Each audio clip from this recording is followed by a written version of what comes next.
요한복음 12장 24절에서부터 27절까지의 말씀, 신약성경 167면입니다. 이 말씀을 저와 함께 교독하겠습니다. 제가 먼저 읽겠습니다. 내가 진실로 진실로 너희에게 이르노니 한 알이 미리 땅에 떨어져 죽지 아니하면 한 알 그대로 있고 죽으면 많은 열매를 맺느니라. 자기의 생명을 사랑하는 자는 잃어버릴 것이요 이 세상에서 자기의 생명을 미워하는 자는 영생하도록 보존하리라. 사람이 나를 섬기려면 나를 따르라.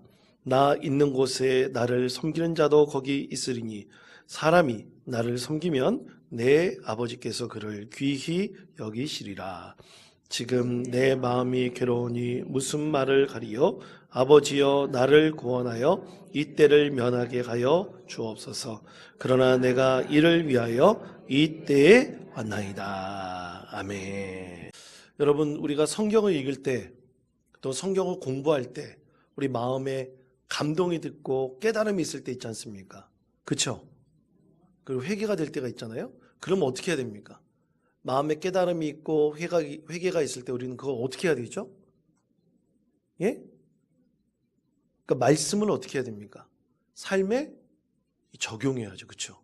당연히 기도도 해야 되지만 우리가 말씀을 그냥 듣고 말씀을 묵상하고 말씀을 공부하고 말씀을 읽고 그냥 끝내는 것은 결코 우리의 삶에 아무런 변화도 없습니다. 그러나 그 말씀을 적용해 보고 그 말씀의 안경을 끼고 세상을 바라보면서 그 말씀을 적용하게 된다면 그 안에 우리 새로운 삶의 변화가 있겠죠. 그리스도인의 삶이 바로 그렇게 변화되어 가는 것입니다. 죄에 대한 것도 마찬가지입니다. 죄에 대해서 깨달은 것이 있잖아요. 그럼 깨달은 것을 어떻게 해야 돼요? 바꿔야 되죠. 예를 들어서 이 성경 말씀을 읽고 묵상할 때 우리 가족 간에 있어서 여러 가지 갈등과 대립이 있는 것에 대해서 죄를 깨달았단 말이에요. 그럼 죄를 깨달은 것을 어떻게 해야 됩니까? 안 해야 되겠죠. 근데 계속 똑같이 하면 그것은 뭐예요? 아무 소용이 없습니다. 그렇게 말씀을 빗대어 내 삶에 적용해 보고 그 죄에 깨달은 것들을 돌이키도록, 그래서 새로운 삶을 살기를, 그리스도인으로서 경건한 삶을 살기를 구해야지, 그렇게 해야지 우리의 삶에는 참된 은혜가 분명히 있게 됩니다. 그런 자들이 바로 참된 예배자가 될 수가 있습니다. 여러분, 예배가 뭡니까? 제가 처음에 우리 교회에 와서 부임해 왔을 때 이 주일 성수하세요 그러면 많은 성도들이 목사님 제가 얼마나 힘들게 사는지 목사님 몰라서 그래요. 그러면서 주일 성수에 대해서 그렇게 받아들이지 않는 분들이 꽤 많았습니다. 그런데 지금은 주일 성수하세요라는 얘기를 할 필요가 있을까요? 없을까요? 없어졌어요. 이제 그런 말을 하시는 분들이 아예 없습니다. 참으로 은혜고 참으로 감사한 일이죠. 왜냐하면 이제는 하나님 앞에 나와서 예배하는 것이 당연한 것으로 우리 성도들이 많이 이 마음속에 이제 10년 가운데 새겨졌기 때문입니다. 얼마나 감사한 일입니까? 그런데 여러분, 이 예배를 참석하면 많은 분들이 그렇게 생각해요. 예배 참석하면 내가 하나님께 복을 받는구나. 여러분, 예배 참석하면 하나님께 복을 받습니까? 안 받습니까? 자신이 없으세요? 오늘 수요예배 참석하셨잖아요. 하나님께 복을 받으니까 안 받습니까? 여기만 얘기하시는데 여기는 어떻게 복을 받으니까 안 받습니까? 그렇죠. 복을 받는 거예요. 은혜를 받는 것입니다. 예배를 참석하는 것 자체가 하나님께서 우리에게 축복의 통로가 되도록 만들어 주시는 거죠. 그런데 그것만 머물러 있는 것이 아니에요. 여러분, 예배라는 것은 우리가 이 한 주간의 삶에서 새롭게 변화되는 부활의 삶을 시작하는 것이다 라고 말할 수 있습니다. 그래서 여러분, 예배에는 4가지 요소가 있습니다. 예전에 제가 우리 시찰회에서 모였을 때 예배에 관한 논쟁이 있었어요. 과연 예배가 뭐냐 그러면 어떤 목사님이 그러더라고요. 예배는 반드시 헌금 드리는 것이 있어야 된다. 예배는 반드시 뭐가 있어야 된다. 이거 가지고 해가지고 직접 그거를 총회에다가 질의를 하신 분이 있어요. 그래서 예배라는 이름을 붙이는 것과 경건회라는 이름 붙이는 건 분명히 틀리다. 기도해라고 이름 붙이는 거 분명히 틀리다. 제 속으로 무슨 생각했는지 아세요? 참 이런 말 하면 그렇지만 밥 먹고 할 일이 없나 보다. 그런 생각을 했습니다. 여러분, 예배는요, 거기 안에 헌금이 있건 없건 그건 중요한 것이 아니에요. 예배는 우리가 하나님 앞에 예배를 드린다 그럴 때 네 가지 요소가 반드시 있어야 됩니다. 그 네 가지 요소가 우리 개신교 예배를 구성하는 가장 기본 요소예요. 그래서 기도회가 됐든 경건회가 됐든 그것이 어떤 집회가 됐든 이 네 가지 요소가 다 들어있으면 그것은 우리가 진정으로 하나님께 드려지는 예배가 될 수가 있는 것입니다. 그런데 예배라고 생각하지 않고 마음대로 하는 것은 그것은 예배가 아니죠. 그러면 이 예배의 네 가지 요소가 뭐냐? 첫째는 나아감이 있어야 됩니다. 그 다음에 고백이 있어야 됩니다. 그리고 세 번째는 말씀의 선포가 있어야 돼요. 그리고 네 번째는 뭡니까? 세상을 향해서 나아가는 파송이 있어야 됩니다. 그래서 우리 공예배는 이 네 가지 요소가 다 들어가 있어요. 이 네 가지 요소 중에서 말씀이 빠진다거나 고백이 빠진다거나 그러면 이 예배의 전체적인 구성이 흐트러져 버립니다. 그럼 여러분 첫 번째 예배의 나아감은 뭡니까?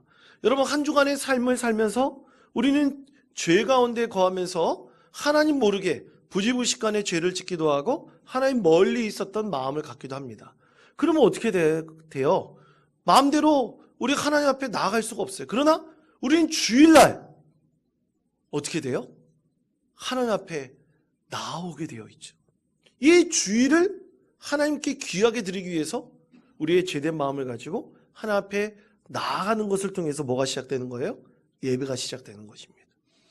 그러면 나아가서 뭘 해야 됩니까? 고백을 해야 되죠. 그 고백은 뭐냐면 한 주간에 내가 이렇게 삶을 살았는데 하나님 참 멀리 하나님 앞에 멀리 떠나 있었습니다. 이제는 그것을 고백합니다. 하나님 다시는 이런 죄를 짓지 않도록 저희 심령을 주장해 주십시오. 그러면서 고백해야 돼요. 나아감이 있고 고백이 없으면 안 됩니다. 만약 어떤 교회에서 예배를 드릴 때 예배로 나아갔어요. 그런데 고백을 빼버렸어요. 그러면 예배가 헛그러져 버리는 거예요. 반드시 고백을 해야 됩니다. 그 다음에는 우리는 뭐 해야 돼요? 새롭게 소망을 갖기 위해서 하나님 말씀을 들어야 됩니다. 개인이 예배를 드리다 보면 하나님 말씀을 읽고 묵상하고 깨달은 것이 있어야 돼요. 그래서 말씀을 선포하고 말씀을 받고 그 말씀이 내 가운데 진정한 소망이 되어서 내가 세상을 나아갈 수 있는 어떤 목적, 그 소망을 얻게 되는 거죠. 그 다음에 마지막 네 번째가 뭡니까? 파송이에요. 세상을 나아가서 우리는 선교사적인 삶을 살아가게 되는 것입니다. 그렇게 예배는 주일날마다 예배를 드리면서 우리가 이 공적인 예배로 나가면서 새롭게 리뉴얼하는 거예요. 따라해 주시기 바랍니다. 리뉴얼. 새롭게 부활하는 거예요. 아멘? 그래서 예배는 곧 부활입니다. 저를 따르시기 바랍니다. 예배는 곧 부활입니다. 예배는 곧 부활입니다. 그렇습니다. 그래서 여러분 예배에서 우리 그리스도인하고 비그리스도인 구별해지는 이 말이 하나 있어요. 그것은 뭐냐면 비그리스도인들은 주일을 뭐라 그러냐면 일요일이라 그래요. 근데 우리 그리스도인들은 주일을 뭐라 그럽니까? 주일이라 그래요. 왜 그럴까요? 그날이 리뉴얼돼서 새롭게 시작하는 첫 번째 주일이기 때문이에요. 주님의 날이기 때문입니다. 그것이 첫 번째 날이기 때문이에요. 그래서 여러분 우리는 반드시 매주 하나님 앞에 예배해야 됩니다. 예배를 건너뛰면 어떻게 돼요? 그러면 리뉴얼 되는 것이 없는 거예요. 그러므로 여러분 우리가 항상 주일을 성수하며 예배는 곧 부활임을 여러분 깊이 깨달으면서 매주 우리의 삶을 새롭게 리뉴얼하며 하나님 앞에 부활의 한 주간을 살아가시는 믿음의 성도 되시기를 바랍니다. 오늘 말씀은 바로 이 부활에 관한 말씀이죠. 우리가 이 말씀을 어떻게 읽고 묵상하고 또 하나님 말씀을 들었을 때 우리는 어떻게 해야 됩니까? 아까 말씀드린 대로 이것을 삶에 어떻게 해야 돼요? 적용해야 돼요. 반드시 적용해야 됩니다. 적용해서 새롭게 변화된 삶을 살기를 늘 바라는 것이 중요합니다. 그렇다고 우리가 또 죄를 안 짓는 것은 아니에요. 그렇지만 계속해서 거듭난 부활의 삶을 살아가면서 우린 더욱더 누구에게로 가까이 나아가는 겁니까? 하나님께로 가까이 나아가는 참된 그리스도인이 되는 것이죠. 자, 그렇다면 오늘 우리에게 주신 이 말씀, 하나님 일이 땅에 떨어져라는 이 말씀을 우리의 삶에 어떻게 적용해야 될까요? 오늘 말씀은 세 가지를 우리에게 말씀을 하십니다. 첫째는 내가 죽어야 합니다. 저를 따르시기 바랍니다. 내가 죽어야 합니다. 내가 죽어야 합니다. 자, 요한복음 12장 24절의 말씀 다 같이 한 목소리 읽겠습니다. 내가 진실로 진실로 너희에게 이르노니 죽지 아니하면 한 알 그대로 있고 죽으면 많은 열매를 맺느니라. 아멘. 자, 오늘 이 말씀의 배경은 이런 거예요. 예수님께서 예루살렘 성에 들어왔을 때 참 많은 사람들이 예수님을 호산나 다윗의 아들이여 찬송합니다. 그러면서 예수님을 극렬하게 환호하고 그리고 예수님을 높여줬죠. 환영했습니다. 그런데 그때 당시에 이 예수님을 환영했던 수많은 군중들은 예수님과 동일한 마음을 가지고 예수님을 환영했던 것은 결코 아니었어요. 왜냐하면 그때 당시에 이 유대인들은 참 오랫동안 다른 나라의 지배를 받고 있었기 때문이죠. 잠시 한 100년 정도 하스몬 왕조 때 독립을 했지만 그러나 그 이전에 그 바벨론의 포로로 잡혀갈 이후서부터 사실은 로마 시대 때까지 이스라엘 백성들은 잠시는 독립해 있었지만 다 어떻게 되어 있어요? 식민지였어요. 다른 나라의 지배를 받았습니다. 그래서 그들 10년 가운데 메시아가 와서 그 나라와 민족을 온전히 해방시켜 줄 것이다. 하나님께서 400년 동안 애굽의 압제 가운데 있었던 이스라엘 백성들을 해방시켜 주셨듯이 또 모세와 같은 지도자가 나타나 아니면 메시아가 나타나서 우리를 해방시켜 줄 것이다. 그렇게 믿고 있었어요. 그래서 예수님을 그렇게 열렬하게 환영했던 것입니다. 근데 왜 환영했느냐? 예수님에 대한 소문을 들었기 때문이에요. 어떤 소문이었을까요? 예수라는 사람이 죽은 나사로를 살렸다고 합니다. 예수님이 가는 곳에 많은 병자들이 치유함을 받았다고 합니다. 예수님 가는 곳에 많은 사람들이 있었는데 그들이 새로운 삶을 살았다고 합니다. 그러면서 예수님에 대한 여러 소문들이 어디까지 들린 거예요? 예루살렘 성 안에 있는 수많은 사람들에게 들렸습니다. 그래서 많은 사람들이 예수님이 메시아인가 보다. 예수님이 우리나라를 민족을 해방시켜 줄 수 있는 사람인가 보다. 그렇게 생각을 했어요. 그러나 그것이 예수님의 이 예루살렘 들어오셔서 구원하시겠다고 하시는 그 예수님의 본질은 결코 아니었었죠. 여러분, 사람들은요, 이 예수님께서 하신 모든 행위들, 말씀들, 이적들, 이 모든 것이 거짓이라고 말한 적은 없었습니다. 그렇죠? 오늘 말씀에 보면 예수님의 그렇게 행적들이 다 진실이라는 것은 알았어요. 근데 여러분, 진실이 다 예수님이 어떤 분이시냐는 것, 이 땅 가운데 오신 그 목적과 이유가 뭐냐, 그 본질을 다 말하고 있는 것은 아니에요. 예를 들어서 여러분, 요즘에 제 아들도 굉장히 관심이 있는지 뭔지 모르겠지만 고 김세론 씨와 배우 김수현, 권사님 너무나 잘하시네요. 김수현 씨 사이에 일어났던 일들이 굉장히 그 문제가 됐다고 막 회자되고 있습니다. 근데 저는 사실 그 본질은 무슨 문제가 있는지는 확실하게 몰라요. 근데 여러분, 두 사람이 사귀었다는 것이 그 사실일 수는 있어요. 그렇죠? 그런데 두 사람 가운데 일어났던 이 사귐에 대한 본질이 무엇인지는 다 몰라요. 본질이 뭔지는 모릅니다. 그런데 사람들은 일어났던 여러 가지 사건들, 그 다음에 보여왔던 어떤 사진들이나 또 쓰여져 있는 이런 것들을 보고 이것이 본질이라고 생각을 하는 거죠. 그러나 그것은 본질이 될 수 없는 거예요. 여러분, 사람이 외모를 보면 다 그 사람의 본질을 알 수 있습니까? 몰라요. 그 사람의 외모가 잘생겼다, 못생겼다, 코가 오똑하다, 입이 크다, 다 이런 건 사실이에요. 진실이에요. 그러나 그것이 그 사람의 온전한 본질을 다 표현할 수 있는 것, 본질을 알게 해주는 것은 결코 아닙니다. 오늘 예수님께서도 마찬가지예요. 수많은 사람들이 예수님을 환영했잖아요. 근데 그것이 예수님의 본질이냐? 그들이 생각했던 것이 예수님의 본질이냐? 아니에요. 근데 오늘 말씀해 보면 그렇게 예수님께서 들어오신 다음에 하나님을 경외하였던, 그러니까 하나님을 믿었던 헬라인들이 예수님을 찾아왔습니다. 예수님을 찾아왔어요. 예수님을 찾아와서 예수님을 만나고자 했어요. 그때 예수님께서 오늘 우리에게 이 말씀을 전해주신 것이죠. 그러면서 첫 번째 하신 말씀이 자신의 본질에 대해서, 온 목적에 대해서 말씀하신 것은 이것입니다. 인자가 반드시 죽어야 한다는 거예요.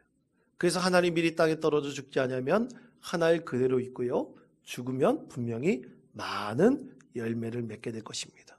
이 첫 번째, 인자가 죽어야 한다는 것, 그것에 대해서 우리 예수님께서 말씀하셨던 것이죠. 여러분, 씨앗의 죽음은 곧 씨앗이 발화하기 위한 과정을 말합니다. 다시 말해 형질 변형을 이루는 거예요. 여러분, 이 씨앗이 발화한다는 것은 굉장히 신비롭고 놀라운 일입니다. 여러분, 이 달걀이 그 안에서 어느 정도 그 환경과 또 어느 정도 시간이 지나면, 그 환경이 잘 맞춰지면 이 달걀 안에서 병아리가 부화하지 않습니까? 그 병아리가 부화하는 과정을, 한 몇십 일 동안 이루어지는 그 부화하는 과정을 사진으로 찍거나 동영상으로 찍어놓은 그런 것들을 보잖아요. 그러면 참 신비롭습니다. 신기합니다. 어떻게 노른자하고 흰자하고 있는 것이 저것이 하나의 생명이 될까? 참으로 신비롭고 놀라운 일이죠. 이것은 완전히 형질이 변형되는 거예요. 바뀌는 것입니다. 그렇게 예수님께서는 씨앗이 되어서 자신이 이 씨앗으로 죽어야지, 사라져야지 그 안에 새 생명이 움터서 많은 열매를 거두게 될 것이라는 그 자신의 본질에 대해서 우리 예수님께서 말씀하셨던 것이죠. 근데 이것에 대해서 과연 유대인들이나 오늘 말씀을 들으러 온 이 헬라인들이나 다 깨달았을까요? 그렇지 못했을 수도 있습니다. 그러나 분명히 그 예수님의 본질에 조금이라도 접근했던 사람들은 나중에 예수님께서 부활하신 다음, 그리고 예수님께서 하늘나라로 승천하신 다음에 어디에 있었을까요? 마가의 다락방에서 분명히 기도하였던 사람들일 거예요. 그러면 그들은 예수님께서 어떤 분이신지 분명히 알고 새 생명이 움직여야 된다는 오늘 말씀의 본래적인 그 의미가 무엇인지를 분명히 깨닫게 되었을 것입니다. 그러므로 새 생명이 움트기 위해서는 반드시 무엇이 필요합니까? 죽어야 되는 과정이 필요해요. 다시 말해 이것은 희생이 필요합니다. 우리 그리스도인들은 이 희생을 통해서 새로운 삶을 살아가는 사람들이에요. 희생이 없는 삶은 아무런 소용이 없는 것입니다. 그러면 우리 그리스도인들을, 그럼 누가 희생해야 될까요? 바로 우리 자신들이 희생을 해야 되는 것이죠. 여러분, 이렇게 먼저 믿은 사람들이 희생하는 것, 그들을 가리켜 우리는 뭐라 그러냐면 선각자라고 합니다. 따라해 주시기 바랍니다. 선각자. 그렇습니다. 우리는 먼저 믿은 그리스도인들이에요. 우리가 희생해야 돼요. 그렇다고 여러분이 죽으라는 얘기가 아닙니다. 생명을 끊으라는 얘기가 아니에요. 우리의 희생을 통해서 그 안에서 무엇이 발화합니까? 새 생명이 분명히 발화할 수 있다는 것입니다. 그렇게 발화하는 선각자들이 바로 저와 여러분인 거예요. 그래서 여러분은 믿음이 없는 가정의 믿음의 가정의 전도자가 되기로 하고요. 또 이 지역 사회를 믿음으로 변화시키기 위해서 여러분들은 선구자가 되는 거예요. 선각자가 되는 거예요. 그렇게 하나님께서 먼저 부른 우리들을 그렇게 하나님께서 희생하게 하심으로 새로운 새 생명이 움트게 하셨던 것입니다. 이것이 오늘 예수님께서 오신 이 세상에서 부활로 오신 첫 번째 그 본질에 대해서 이렇게 말씀하고 있는 것이죠. 두 번째는 이것입니다. 우리 그리스도인들이 예수님을 따라 살기를 원하며 진정한 그리스도인 되기를 원한다면 두 번째로 섬기는 삶을 살아야 합니다. 저를 따르시기 바랍니다. 섬기는 삶을 살아야 합니다. 섬기는 삶을 살아야 합니다. 아멘. 예수님께서는 자신의 본질에 대해서 섬기는 삶을 살아야 된다라고 말씀을 하셨죠. 자, 요한복음 12장 25절에서부터 26절까지 말씀 다 같이 한 목소리 읽겠습니다. 자기의 생명을 사랑하는 자는 잃어버릴 것이요 미워하는 자는 영생하도록 보존하리라. 사람이 나를 섬기려면 나를 따르라. 나 있는 곳에 나를 섬기는 자도 거기 있으리니 사람이 나를 섬기면 내 아버지께서 그를 귀히 여기시리라. 아멘.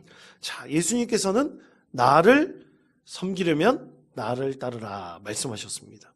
여러분, 예수님을 섬긴다는 것은 예수님처럼 생각하고 예수님처럼 행동한다는 의미입니다. 그래야지 우리는 예수님께서 이 세상 가운데 오셔서 이 세상에서 참으로 새 생명 주시기 위해서 오신 그 예수님의 본질이 무엇인지를 알 수 있다는 것이죠. 그렇게 예수님을 섬기려면 예수님을 따르라. 그것은 바로 예수님처럼 생각하고 예수님처럼 행동하라는 그런 의미입니다. 여러분, 이렇게 예수님처럼 생각하고 예수님처럼 우리가 다 행동할 수 있을까요? 쉽지 않을 거예요. 어려울 거예요.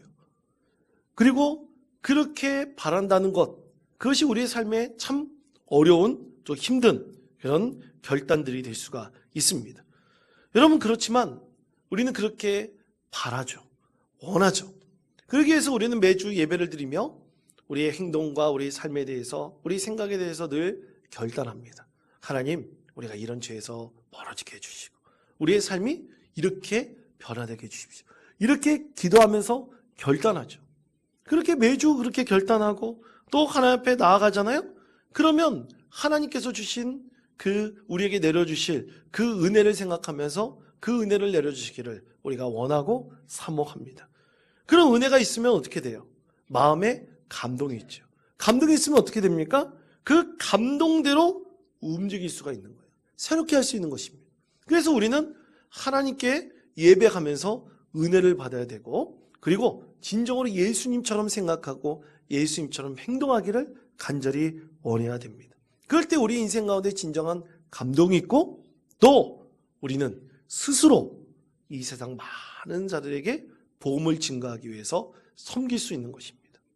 여러분, 순종과 복종의 차이를 아시죠? 순종은 진실한 마음으로 내 모든 것을 다하여 그걸 따르는 거예요. 섬기는 것입니다. 그렇게 돼버리면 그 안에서 우리는 이 창조적인 상상력을 가지고 우리가 예수 그리스도께 순종하는 모든 것들을 변화시키고 새롭게 할 수가 있는 거예요. 근데 여러분, 복종하는 것은 그런 것이 없어요. 창조적으로 변화시키는 상상력을 발휘할 수가 없습니다. 왜냐하면 복종은 하기 싫거든요. 하기 싫기 때문에 그것은 고역입니다. 할 수 없이 그냥 힘 있는 사람에게 내가 그저 능력이 없기 때문에 그냥 따라가는 것밖에 없어요. 얼마나 하기 싫겠습니까? 그 얼굴에 얼마나 기쁨이 없겠습니까? 그러나 순종한다는 것은 그렇지 않죠. 우리 예수 그리스도를 진정으로 섬기며 그 안에서 우리 하나님께서 주신 은혜를 사모하는 자에게는 진정한 감동이 있으며 그 감동을 통해서 우리는 하나님을 온전히 섬길 수 있는 믿음의 자녀들이 될 수 있을 것입니다. 그러므로 그리스도인은 예수님을 따르고 섬기기 위해서 순종의 삶을 구해야 합니다. 오직 예수님께 순종하며 예수님을 섬기는 삶이 진짜 그리스도인 된 삶이라 말할 수 있을 것입니다. 마지막 세 번째, 우리는 그렇게 예수님의 부활하심, 예수님의 새 생명 주심을 우리가 깊이 깨닫고, 그리고 예수님이 이 땅 가운데 오신 그 이유 본질이 무엇인지 알기 위해서는 우리 마지막 세 번째로요, 하나님의 뜻을 온전히 따라야 합니다. 하나님의 뜻을 온전히 따를 때 우리는 새 생명을 얻을 수가 있습니다. 여러분, 우리 구역공과 교재를 보면요, 이 책이 참 마지막에 보면, 매 마지막에 보면요, 우리나라에 와서 참으로 섬기고 희생하며 이 순교적 삶을 살았던 수많은 어떻게 보면 성각자, 선구자와 같은 이 선교사들에 대한 이야기들을 담고 있습니다. 아마 구역공과 교재를 보시면 다 아실 거예요. 근데 저도 이제 말씀을 준비하면서 그것을 참고 자료로 이렇게 보면서 제가 신학교에서 공부를 했지만 제가 모르는 이야기도 꽤 많아요. 그것을 읽다 보면 굉장히 감동이 있습니다. 야, 이런 분들이 우리를 위해서 희생하시고 이런 분들이 섬기셨기 때문에 이 나라와 이 민족이 지금 이 자리까지 오게 되었구나. 우리가 믿음을 얻게 되었구나. 근데 많은 세상 사람들은, 비그리스도인들은 우리가 잘나서 우리가 노력해서 모든 것이 이루어졌다고 생각해요. 그러나 우리 그리스도인은 그렇지 않습니다. 우리 선구자 대신 많은 분들의 희생과 섬김이 있었기 때문에, 그들이 하나님의 뜻을 온전히 따르는 은혜가 있었기 때문에 오늘 우리가 이렇게 잘 살고 복을 누리는 이 민족과 이 나라가 됐다는데 참 감동을 받을 때가 있습니다. 여러분, 우리나라 그래서 사실 전국 방방곡곡을 돌아다니면요, 이 선교의 발자취들이 굉장히 많습니다. 이 선교의 발자취를 따라가다 보면 참으로 큰 은혜가 있어요. 외국에도 마찬가지입니다. 중국에도 마찬가지예요. 일본에도 마찬가지입니다. 전 세계 방방곡곡에 하나님께서 선교의 발자취를 남겨놓은 그 놀라운 은혜의 발자취들이 굉장히 많이 있습니다. 전에도 말씀드렸듯이 권사님들과 이번에 선교 여행을 가는데 이 전남에 있는 순천과 여수를 중심으로 굉장히 짧은 시간이에요. 짧은 시간이지만 그래도 그들의 신앙의 발자취를 좀 따라가 보려고 합니다. 여러분, 그러기 위해서는요, 그냥 따라가는 것으로 끝나면 안 돼요. 여행으로 끝나면 안 됩니다. 그들의 정신, 오늘 예수 그리스도의 그 희생과 섬김과 하나님을 따랐던 그 믿음의 본질을 우리가 분명히 알려면 반드시 무엇을 해야 됩니까? 이 가시는 권사님들은 기도로서 준비해야 돼요. 반드시 기도하셔야 됩니다. 기도하시면서 우리 하나님께서 우리에게 얼마나 큰 은혜를 베풀어 주시기 위해서 이들의 희생과 이들의 섬김과 이들의 하나님의 뜻을 온전히 따랐던 그 은혜가 있었음을 우리가 알 수 있도록 해달라고 여러분 반드시 기도하셔야 됩니다. 기도 가운데 하나님께서 반드시 우리 가운데 큰 은혜를 베풀어 주실 것입니다. 여러분, 그리스도인들은 신앙의 발자취를 따라 사는 삶입니다. 여러분 믿으십니까? 그렇습니다. 그것이 하나님의 뜻을 따르는 삶이죠. 찬송가 560장 보면 주의 발자취를 따름이라는 찬송이 있어요. 주의 발자취를 따름이 어찌 기쁜 일이 아닌가. 그렇죠? 나중에는 뒤에는 여러분 알아서 상상해 보시기 바랍니다. 그것이 우리에겐 정말로 기쁜 일이 돼야 됩니다. 그렇게 주님의 발자취를 따라가는 것이 우리의 삶의 진정한 기쁨이 되어 하나님께 영광을 올려드리는 믿음의 성도 되시기를 간절히 축원드립니다.